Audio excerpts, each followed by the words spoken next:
अध्याय दुसरा श्लोक 29 बघतो आपण. आश्चर्यवत् पश्यति कश्चिदेनमाश्चर्यवद् वदति तथैव चान्यः आश्चर्यवच्चैनमन्यः शृणोति श्रुत्वाप्येनं वेद न चैव कश्चित्.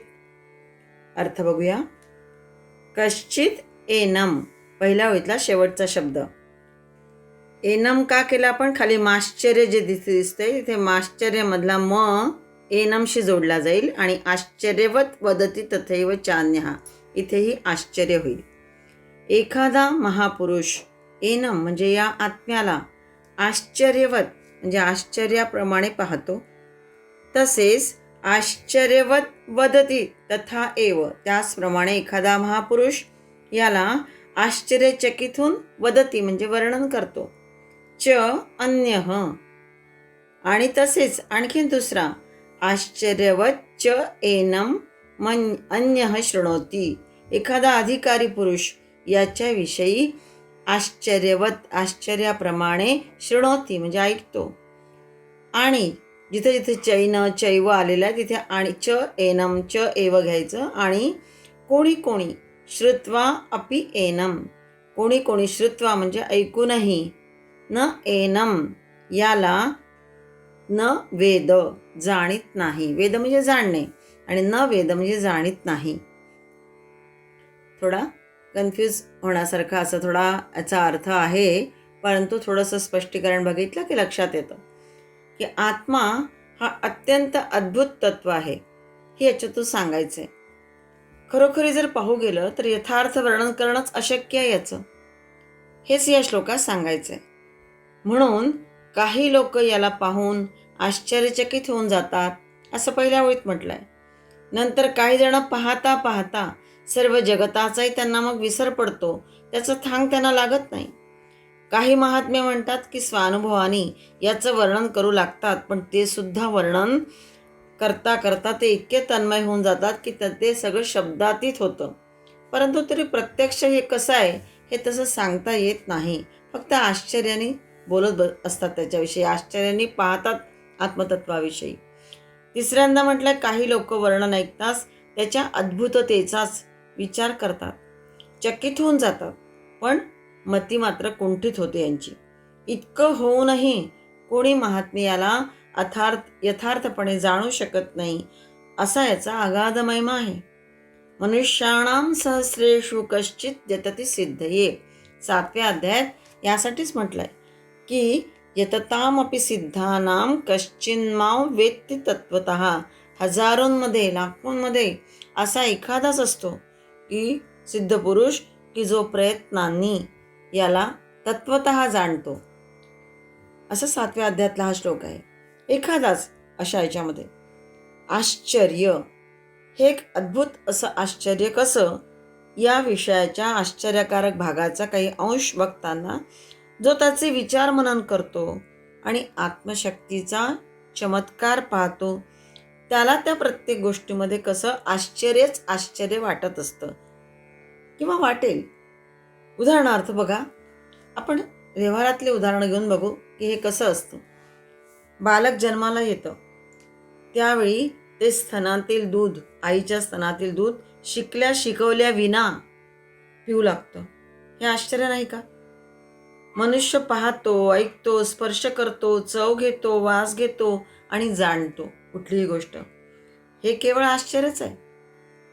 बरे, हे एकाच वेळी जलद गतीने सुद्धा करतो. कसं? तर बघा ना, मनुष्याच्या मनात काही विचार असतो आणि तो व्यक्त करण्याकरता तो बोलत असतो. कधी बोलता बोलता तो चालत असतो किंवा ड्राईव्ह करीत असतो, गाडीवर असतो. म्हणजे मनात विचारही असतात, बोलतही असतो कोणाशी तरी फोनवर म्हणा, किंवा जवळ कोणी बरोबरीने जात असते तर त्याच्याबरोबर बोलत असतो, पुन्हा गाडीही चालवत असतो. शिवाय डोळ्यासमोर पाहतही असतो, अवधानही सुद्धा तो ठेवतो. इतकं असूनही या सर्व क्रिया करता करता पुन्हा आपलं जे इप्सित स्थळ आहे तिथे जाऊन तो पोचतो. आश्चर्यच नाही का? म्हणजे एकाच वेळी अनेक क्रिया पण भान ठेवून मनुष्य करतच असतो ना. दुसरं एखादं उदाहरण बघू की मनात येताच तो उठतो, धावतो, वाटेल ते काम करतो, आणि अनेक गोष्टी लक्षात ठेवून ती कामं उरकतो. ही मनाची शक्ती आहे. ही किती आश्चर्यकारक आहे वाटेल ना आपल्याला. किंवा मनुष्य 4 मजले चढून, एवढं जड शरीर त्याचं असलं तरी चढत जातो 4 मजले, नसेल लिफ्ट तर. डोंगर चढतो म्हणजे ट्रेकिंग करतो. पुन्हा वरती चढल्यानंतर उतरणं, चढणं, उचलणं, एखादी गोष्ट जड उचलणं सहज करतो. पण हाच आत्मा जेव्हा शरीरातून निघून जातो तेव्हा शरीर उचलायला 4 माणसांची गरज लागते. पण जोपर्यंत हे आत्मतत्व त्याच्यामध्ये असतं, हे चैतन्य, ही ऊर्जा त्याच्यात असते, तेव्हा तो सहज सगळं करतो. पण हे आत्मतत्व एकदा शरीरातून बाहेर निघून गेलं तर मात्र याचं शरीर उचलायला 4 माणसं लागतात. इतकं सगळं जिवंत असताना इच्छाशक्तीला या आत्मशक्तीची साथ असल्यामुळे हा सगळं करत असतो. ज्या इतर क्रिया जेव्हा आपण बघितल्या मगाशी उदाहरणातून, या सगळ्या क्रिया जे करतो ती याची इच्छाशक्ती तर असतेच, पण याला आत्मशक्तीची साथ असल्यामुळेच तो सगळं या क्रिया करत असतो. हे आश्चर्यच नाही का? हे सगळं आपण रोजच्या जीवनात बघतोच ना. मूकं करोति वाचालं पंगुं लंघयते गिरिम. तोच सगळी शक्ती देतो. अगदी मुकासुद्धा बोलायला लागेल कधी कधी जर त्याची कृपा असेल तर, आणि पांगळासुद्धा पर्वतावर चढून जाईल. हे सर्व शरीराचं कर्तृत्व नाही का? तर त्या आतील असणाऱ्या, शरीराचं नुसतं कर्तृत्व नाही आहे, तर त्याच्या आतमध्ये असणाऱ्या आत्मशक्तीची, अद्भुत शक्तीचं हे कर्तृत्व आहे. त्यामुळे शरीर सगळं हे करून घेतो. शरीराकडून तो करून घेतो सगळं इंद्रियांकडनं. आणखी काही एखादं महत्त्वाचं बघू, की पाण्याचा प्रवाह एरवी वरून खाली येतो. पाण्याचा प्रवाह एरवी वरून खाली येतो, पण शरीरामध्ये रक्तप्रवाह खालच्या बाजूने वरच्या बाजूकडे जात असतो. पाण्याला ऊर्ध्वगतीने चालवणाऱ्या या आत्म्याचे किती अद्भुत सामर्थ्य असेल बरं. उन्हाळ्यामध्ये जगातील निरनिराळ्या पदार्थात अधिक उष्णता असते आणि थंडीच्या दिवसामध्ये शीतता अधिक असते.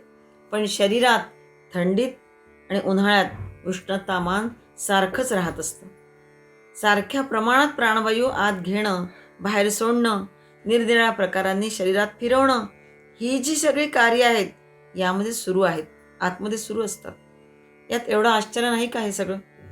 पंचमहाभूतांवर प्रभुत्व चालवणारी ही शक्ती जी या शरीरामध्ये बसत आहे तेही एक मोठं आश्चर्यच आहे. जगामधील पदार्थांकडे जर पाहिलं तर त्यातील एकाचे जर दुसऱ्याशी घर्षण झालं तर दोन्ही पदार्थांची झीज होते. जर आपण जगातल्या पदार्थांकडे जर बघितलं की एका पदार्थाचं दुसऱ्या पदार्थाशी घर्षण झालं तर दोन्ही पदार्थांची झीज होते, हे आपल्याला माहीत आहे. पण पहा ना, शरीरामध्ये जे घर्षण होतं तेथील चामडीची वाढ होते, ती घट्ट होते, व्यायामाने पुष्टता येते. शरीरावर एखादा घाव, व्रण झाला किंवा काही रोग उत्पन्न झाला तर औषधाने लवकर बरे होतं. पण बरेच वेळा आपण पाहतो केवळ औषधाने नाही तर शरीरातील आतील शक्ती जी असते त्यामुळेही मनुष्य लवकर बरं होतो. तो घाव किंवा तो व्रण, त्वचा जखमेने फाटली तर नवीन त्वचा येते, त्याच रंगाची पुन्हा. हे सगळं आश्चर्य नाही का?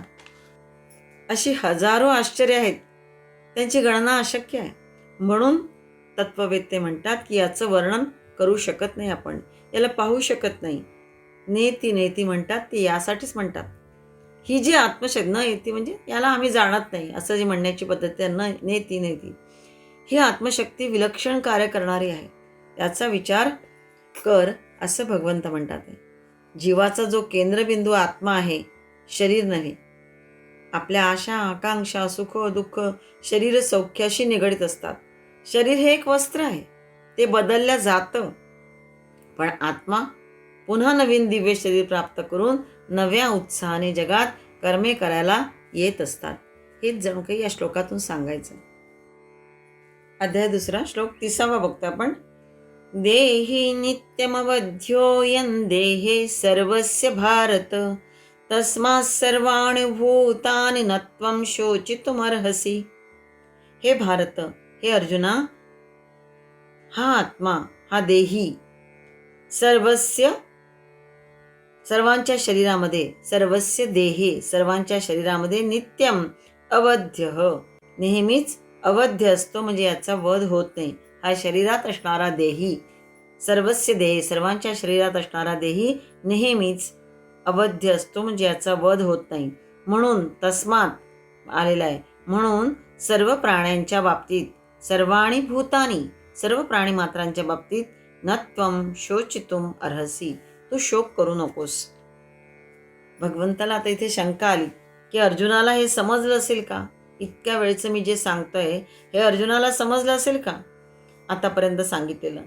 म्हणून त्यांनी आता थोडासा ट्रॅक बदललेला आहे. तस्मात जेव्हा जेव्हा येतं तेव्हा विषय थोडा बदलला जातो, किंवा दोन विषयांचा सांधा जेव्हा साधायचा असतो तो एक तस्मात या शब्दाने केला जातो, किंवा एखाद्या विषयाचा उपसंहार तस्मात जेव्हा येतं त्यावेळी असतं. इथे दोन विषयांचा जेव्हा सांधा साधायचा असतो तेव्हा तस्मात आलाय. म्हणून तू असं असं कर, किंवा म्हणून तू सर्व प्राण्यांच्या बाबतीत शोक करू नकोस, हे सांगताना भगवंतानी थोडंसं त्याच्याकडे बघितलंय आणि याला आतापर्यंत मी सांगितलेलं समजलंय का, हे जणू काही त्यांना म्हणायचं आहे. नवीन विषय मांडताना हा जो मधला सांधा असतो त्यासाठी हा शब्द वापरतात तस्मात. अर्जुनाच्या मनामध्ये कुटुंबियांच्या मरणाविषयी शोक होतं, गुरुजनांना पितामहांना मारण्याविषयी पापाचं भय होतं, आणि म्हणून भगवंतांनी 11व्या श्लोकापासून, दुसऱ्या अध्यायातल्या 11व्या श्लोकापासून तर आता या 30व्या श्लोकापर्यंत आत्मा अमर आहे, देह नश्वर आहे, हा उपदेश केलेला आहे. वेगवेगळ्या प्रकारे समजवलंय अर्जुनाला. पण अर्जुनाला हे समजले का नाही हे वाटून अर्जुनाचं भय दूर करण्यासाठी पुन्हा त्याला क्षात्रधर्मविषयक सांगायला आता प्रारंभ केलेला आहे. तो श्लोक पुढे बघूया. अध्याय दुसरा, श्लोक 31 बघतो आपण. स्वधर्ममपि चावेक्ष्य न विकम्पितुमर्हसि, धर्म्याद्धियुद्धात् श्रेयोऽन्यत् क्षत्रियस्य न विद्यते. 30व्या श्लोकामध्ये नत्वं शोचितुम अर्हसि म्हटलं होतं, तू शोक करू नकोस, हे सांगून तेच वाक्य आता पुढे जोडण्यासाठी, कारण तस्मात जे आले ते त्यासाठीच आहे, तेच वाक्य धरून ते पुन्हा जोडण्यासाठी च वापरलेलं आहे. चावेक्षमध्ये च अधिक अवेक्ष, च म्हणजे आणि आपल्या क्षात्रधर्माला, स्वधर्मम अपि, आपल्या क्षात्रधर्माला अवेक्ष म्हणजे पाहून, न विकंपितुम अर्हसि, तू विचलित होऊ नकोस, कर्तव्य कर्मापासून विचलित होऊ नकोस. पुन्हा ही आलाय धर्म्यात ही संधी आहे, तिथे धी निघून जाईल. धर्म्यात अधिक ही म्हणजे कारण धर्ममय अशा युद्धात श्रेय, धर्ममय अशा युद्धाहून श्रेष्ठ असं अन्य क्षत्रियस्य न विद्यते, क्षत्रियासाठी दुसरं काहीही कल्याणकारक कर्म नाही. हा साधा सरळ अर्थ झाला. स्वधर्माचा विचार केला तर तू भ्रमित होणं, विकंपित होणं, जीवहत्येला भिवून स्वकर्तव्यापासून मागे सरणं, समोर शत्रू युद्धाकरता उभा राहिला असता भिवून त्याला पाठ दाखवणं, हे सर्व क्षत्रियांसाठी कलंकित करणार आहे. हे योग्य नाही आहे क्षत्रियांसाठी, हे सांगतात. धर्माच्या पक्षात राहून सत्यासाठी लढणं हा क्षत्रियाचा परमधर्म आहे. या धर्मयुद्धाहून म्हणजेच धर्म्यात ही युद्धात या क्षत्रिय धर्माहून दुसरं अन्य श्रेयस्कर न श्रेय विद्यते, दुसरं काही श्रेयस्कर क्षत्रियांसाठी नाही. क्षत्रात त्रायते, क्षत्राचा अर्थ आहे दुःखापासून, त्रायते म्हणजे रक्षण करणे, दुःखापासून, अन्यायापासून जनतेचे, प्रजेचे रक्षण करणं हा क्षत्रियांचा श्रेष्ठ धर्म आहे, हे भगवंताला इथे सांगायचंय. म्हणून अर्जुना, तू अशा उत्तम आणि स्तुत्य अशा क्षात्रकुलामध्ये जन्माला आलायस, तेव्हा क्षत्रियांसाठी या धर्मयुद्धाहून दुसरं काहीही कल्याणकारक नाही आहे, तेच सांगून पुढे आता पुढच्या श्लोकात आणखीन वेगळ्या प्रकारे सांगतात. तो श्लोक पुढे बघूया. अध्याय दुसरा, श्लोक 32 बघतोय आपण. यदृच्छया चोपपन्नं स्वर्गद्वारमपावृतं, सुखिनः क्षत्रियाः पार्थ लभन्ते युद्धमीदृशम्. हे पार्थ, पृथापुत्र म्हणून अर्जुनाला पार्थ असं संबोधन भगवंत वापरत असत. पृथा हे कुंतीचं नाव आहे, हे सगळ्यांना माहिती आहे आपल्याला, आणि पार्थ हे संबोधन अत्यंत भगवंताचं लाडकं, त्यामुळे बरेच वेळा पार्थ हे संबोधन आलेलं आहे. हे पृथापुत्र अर्जुना, यदृच्छया, यदृच्छयाचा अर्थ आहे आपोआप समोर आलेलं, च उपपन्नम, चोपपन्नम मध्ये संधी आहे. च उपपन्नम म्हणजे प्राप्त झालेले, आपोआप समोर आलेले, प्राप्त झालेले. स्वर्गद्वारम अपावृतम, जणू काही स्वर्गाचं द्वारच तुझ्यासाठी हे युद्ध म्हणजे उघडलेलं आहे. सुखिनः क्षत्रियः, असे हे जे युद्ध आहे हे भाग्यवान क्षत्रियांनाच लभंते, लाभतं. अशा प्रकारचं युद्धम ईदृशम, अशा प्रकारचं हे जे सहज आलेलं आहे हे जे युद्ध आहे हे भाग्यवान क्षत्रियांनाच लाभतं. प्रत्येक घटनेमागे काहीतरी एक निश्चित योजना असते, आपणास कळत पण नाही. ही योजना करणारी शक्ती म्हणजे नियती आहे. सर्वांनी प्रयत्न करूनही हे युद्ध टाळला गेले नाही. हे महाभारताचं युद्ध टाळला गेलेलं नाही. अनेक प्रकारे शिष्टाई झाली, श्रीकृष्ण शिष्टाई झाली, संजय शिष्टाई झाली. सगळ्यांनी हे युद्ध होऊ नये यासाठी अनेक प्रकारे प्रयत्न केले, परंतु ते टाळता आलं नाही. समोर ते युद्ध ठाकलंय. म्हणून ही तुला उत्तम संधी चालून आलेली आहे. यदृच्छया म्हटलंय, आपोआप अशी उत्तम संधी तुला चालून आली आहे. कधी कधी तर पराक्रमी वीर असून सुद्धा कोणाकोणाला ही संधी प्राप्त होतही नाही, फार थोड्याने ही संधी लाभते.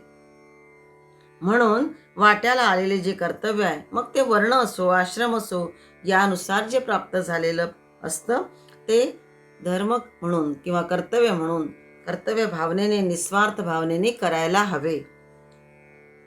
गीतेमध्ये कर्तव्य, धर्माचा अर्थ कर्तव्य या अर्थाने वापरलेला आहे. धर्म म्हणजे कुठलाही हिंदू धर्म किंवा शीख, मुस्लिम, इसाई अशा प्रकारचा धर्म या अर्थाने वापरलेला नाही आहे. तर धर्म म्हणजे कर्तव्य कर्म. उदाहरणार्थ विद्यार्थ्याचा धर्म कोणता, तर तत्परतेने शिकणं. शिक्षकाचा धर्म प्रामाणिकपणाने शिकवणं. स्त्रीचा धर्म कुटुंबाचं भरण पोषण करणं. पुरुषाचा धर्म अर्थार्जन करणं, ही कुटुंबाची जबाबदारी वाहणं. तसा क्षत्रियांचा धर्म आहे युद्ध करणं.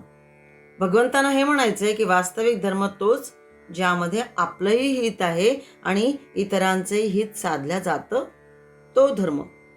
धर्मयुद्ध म्हणजे सज्जनांचं रक्षण आणि दुष्टांचं निर्दालन करून मानवी व्यवहाराची घडी नीट व्यवस्थित बसवणं, आणि याकरता केलेलं हे जे युद्ध आहे हे धर्मयुद्ध आहे, हे भगवंताला सांगायचे. धर्मो रक्षति रक्षितः, जो धर्माचं रक्षण करतो, पालन करतो, त्याची रक्षा किंवा त्याच्या कल्याणाचा भार धर्मावर असतो. आणि धर्माचा उपदेश भगवंतावर म्हणजे वेद, शास्त्र, ऋषीमुनींवर यांच्यावर असतो. जणू काही धर्माचा जो उपदेश असतो हे यांनी सामान्यांना करून त्यांना त्यांच्या कर्तव्य पालनाची जाणीव करून द्यायची असते.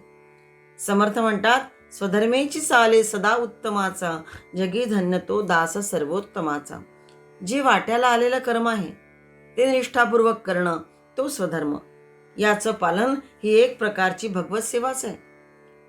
या श्लोकातून हाच आपल्याला उपदेश आहे की आपला जो धर्म म्हणजे स्त्री धर्म असो, पुरुष धर्म असो, पुत्रधर्म असो, कन्या धर्म असो, शिक्षक, इंजिनियर, संशोधक व आणखी जे आपल्या वाट्याला आलेलं आहे किंवा जे आपल्याला इतरांसाठी, स्वतःबरोबर इतरांसाठी करायचं आहे, असं जे कर्म आहे ते स्वधर्म समजून प्रकृती, प्रवृत्ती आणि परिस्थितीचा विचार करून करणे म्हणजे स्वधर्म. याच्या विरुद्ध आचरण करता येत नाही. मग अर्जुनाला हे सांगतात की या श्लोकातून युद्धात मारले जाणे म्हणजे पुण्यकर्म आणि त्याने स्वर्गप्राप्ती होतेच, किंवा युद्धात जिंकून राज्य मिळाले तरी सुद्धा पृथ्वीवरचे भोग भोगणे म्हणजे सुद्धा स्वर्गप्राप्तीच आहे जणू काही.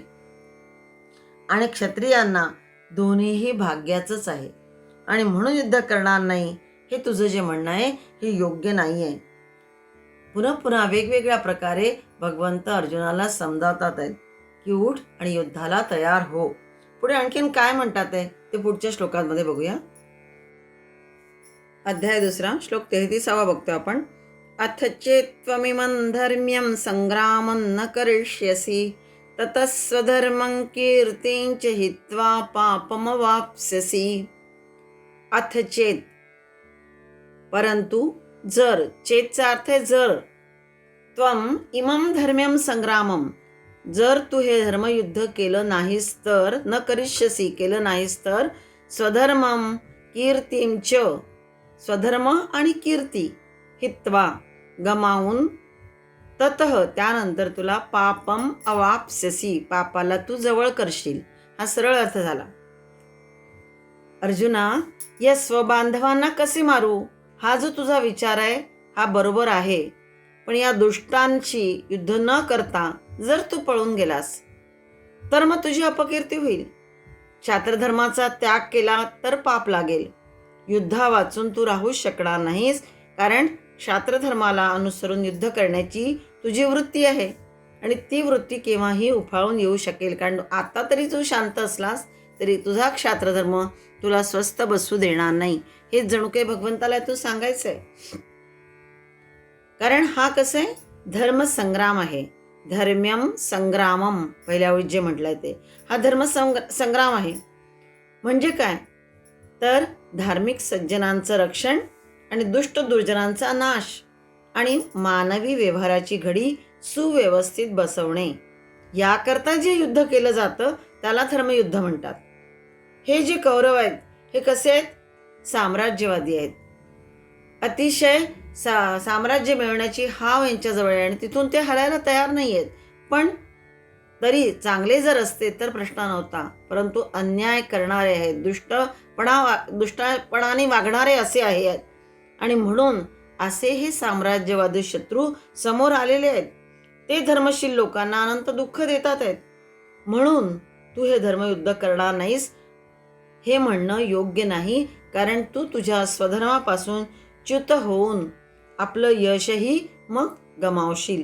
हे भगवंताला सांगायचं आहे.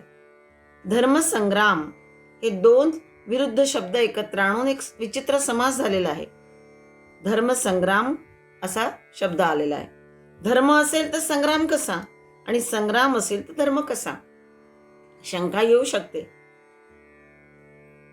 धर्मयुद्ध आणि धर्म्य संग्राम असं का म्हटलंय, तर धर्माचं धारण करतो तो धर्म, समाज विस्कळीत होतोय, फुटून निघतो तो अधर्म. म्हणजे समाजाचं जे धारण करतो तो धर्म आणि समाज विस्कळीत होतो, फुटून निघतोय, अधर्माचरण वाजलाय, अत्याचार माजलेला आहे, तेव्हा तो अधर्म असतो. म्हणजे धर्मयुद्धापेक्षा सुद्धा श्रेयस्कर असं दुसरं काही नाहीये, हे यातून सांगायचंय. धर्म्य म्हटलंय, धर्माला अनुसरून केलेलं कार्य, कर्तव्य, कर्म, त्याला धर्मीय म्हटलंय. सत्यासाठी केलेलं युद्ध हेही धर्मयुद्ध असतं. सत्य म्हणजे धर्म आणि धर्म म्हणजे सत्य, हे समीकरण आपल्या भारतात पूर्वीपासूनच आहे. धर्मनिष्ठांचं राज्य स्थापन व्हावं यासाठी केलेला हा संग्राम, हे युद्ध. काय, तर धर्मनिष्ठांचं राज्य स्थापन व्हावं यासाठी केलेला संग्राम तो धर्मसंग्राम, असा याचा अर्थ आहे. श्रेष्ठ जीवनमूल्यांचं, श्रेष्ठ संस्कृतीचा पाठपुरावा करणारं एक रस एक संध समाज बांधणीसाठी जो केला जातो त्याला धर्मसंग्राम असं म्हटलं जातं. दोन्ही पक्षांनी जेव्हा विचार विनिमय करून नियम ठरवून केलेलं हे युद्ध ते धर्मयुद्ध, अशीच व्याख्याही पुन्हा केली जाते. इतर देशातील धर्मयुद्ध हे कसे असतात, हे स्वतःच्या पंथांविरुद्ध असलेल्या माणसांना मारण्याचं युद्ध असतं. इतर देशांमध्ये बघतो आपण. किंवा परकीयांना बाटवणं, परकीयांना मारणं, हे दोनच कृत्य या धर्मांमध्ये असतात. पण भारतातील आर्य, वैदिक किंवा हिंदू राजांनी असं कधीच केलं नाही, हे आवर्जून ध्यानी घ्यायला पाहिजे. कौरव पांडव युद्ध हे सत्यासाठी केलेलं धर्मयुद्ध होतं. युद्धापूर्वी उभय पक्षामध्ये बोलणी होऊन युद्धाचे नियम ठरवले होते आणि म्हणून याला धर्मयुद्ध असं म्हटलं जातं. जे धर्मानुसार केलेलं जे असेल ते युद्ध तो धर्मसंग्राम. आणि म्हणून भगवंतांना सांगायचंय की या क्षात्रधर्माला श्रेयस्कर असं हे आहे. त्यामुळे या युद्धाला घाबरणं योग्य नव्हे. हे जर तू केलं नाहीस, हे धर्मयुद्ध जर तू केलं नाहीस तर तुझी अपकीर्ती होईल आणि यशही तुला मिळणार नाही, शिवाय पापाचा वाटेकरू तू होशील. हे जणू यातून सांगायचंय. अध्याय 2 श्लोक 34 बघतो आपण. अकीर्तींचापि भूतानि कथयिष्यन्ति ते व्ययाम संभावितस्य चाकीर्तिर्मरणादतिरिच्यते. अकीर्तींच अपि भूतानि, हे सगळे लोक, भूतानी म्हणजे हे सगळे लोक तुझी अव्ययम, शेवटचा जो शब्द आहे अव्ययम म्हणजे तुझी नित्य अशा राहणाऱ्या, अकीर्ती म्हणजे अपकीर्तीची चर्चा सतत करत राहतील, निंदा करतील. कथयिष्यन्तीचा अर्थ आहे करतील. संभावितस्य च अकीर्तीही, संभावित जे पुरुष असतात, सन्माननीय पुरुष जे असतात, त्यांना ही अकीर्ती, ही अपकीर्ती मरणात अतिरिच्यते, मरणाहून सुद्धा अतिशय दुःख देणारी अशी असते. हा सरळ अर्थ बघितला आपण. भीतीमुळे अर्जुन युद्ध विन्मुख झाला होता असं सर्व लोक जगभर सांगत सुटतील, हे भगवंत अर्जुनाला म्हणतात आहे. मग त्यांना तसे करण्यापासून थांबवणे तुझ्या हाती राहणार नाही. जे रथी, महारथी, अतिरथी आज तुला मान देत आहेत, तेच तुझा असा उपहास करतील की त्याचं वर्णन यावेळी करणं उचित नाही. थोडक्यात काय की आपण बघतोय की अपकीर्ती, काय सांगायचंय भगवंताला जणू काही याच्यातून, की अपकीर्ती ही सज्जन माणसाला मरणाहूनही भयंकर वाटते. पण आज सर्वत्र आपल्याला काय बघायला मिळतं, तर शील, चारित्र्य, इज्जत याचं महत्त्व कुणालाच वाटेनासं झालेलं आहे. प्रत्येक गोष्ट लाईटली घेतल्या जाते. चालतच असतं, असं होतच असतं असं म्हणून वागणारेच अधिक आपल्याला बघायला मिळतात. बडे बडे श्रीमंत लोक, त्यांची मुलं किंवा राजकारणी, गावगुंड अनेक अत्याचार, भ्रष्टाचार, बलात्कार करून सुद्धा लोक तेवढ्यापुरती शिक्षा भोगून येतात, पुन्हा उजळ माथ्याने फिरत असतात. शिवाय त्यांच्यावर जे आरोप करणारे असतात आपल्यासारखे लोक, हे सुद्धा सगळं हे विसरतात. कारण हे गुन्हेगार व्यक्ती त्यामुळेच मग बेश्रम, बेरड झालेले आपण बघतो. कारण आपण ते सगळं नंतर विसरूनही जातो. कारण हे लोक जे असतात हे स्वार्थ, उपभोग यालाच जीवन असं समजत असतात. हा विचार मानणाऱ्या लोकांना अपकीर्तीचं एवढं महत्त्व वाटत नाही. परंतु जे संभावित असतात, सन्माननीय पुरुष असतात, त्यांना मात्र अपकीर्ती, अकीर्ती ही मृत्यूपेक्षा सुद्धा दुःखदायी होते असंच जणू काही याच्यातून सांगायचंय. या श्लोकात भगवंतांना हेच म्हणायचंय की तू कसा आहेस, पराक्रमी आहे, क्षात्रधर्म उत्तम रीतीने पाळणारा आहेस. मग अशा भलत्या वेळी विषमेस म्हटलेल्या दुसऱ्या अध्यायाच्या पहिल्या 2 श्लोकांमध्येच अशा या विषमे म्हणजे अयोग्य वेळी, भलत्या वेळी तू लढणार नाहीस असं म्हटणं म्हणजे तुला अपकीर्ती आणणारं असं होणार आहे. म्हणून मग तुझ्या पराक्रमाची कीर्ती अव्ययाम म्हणजे नित्य राहणार नाही. तुझी जी पराक्रमाची गाथा सगळे गातात किंवा तुझी कीर्ती सगळीकडे होते ती राहणार नाही, नित्य राहणारी होणार नाही. म्हणून तू हे तुझं जे दौर्बल्य आलेलं आहे हे टाकून दे आणि युद्धाला तयार हो. हे जणू काही पुन्हा पुन्हा वेगवेगळ्या प्रकारे भगवंत अर्जुनाला सांगतात आहेत.